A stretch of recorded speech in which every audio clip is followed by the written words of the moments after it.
koa toiairu ni fasika huintindriaka ni foco tia fazisi fiarovana manain watau na fandalovana uzari faziarovana uzari faziarovana Zarangamba dieniza dienimbola tiayana oyawe nimetiatau mifandau Zarangamba dieniza dienimbola tiayana oyawe nimetiatau mifandau Manaya watau noto ini aloka miserana nakoa toa airu ni mamito jofata perana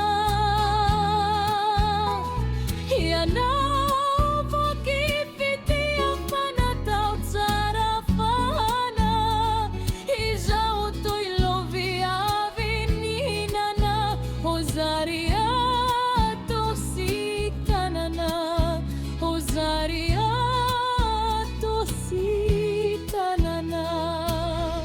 Zarangamba dieniza dienimbola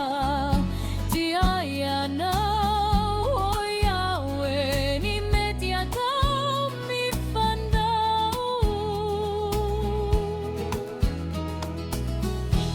Zarangamba dieniza dienimbola tiayana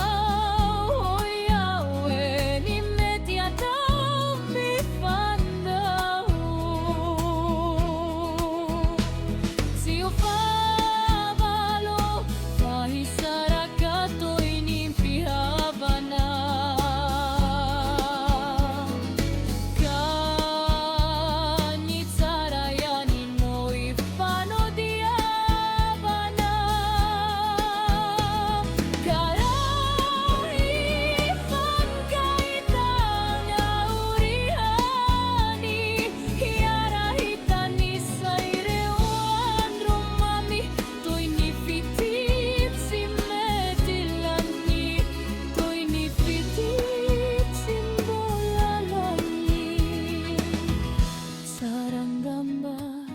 dieniza dienimbola tiayana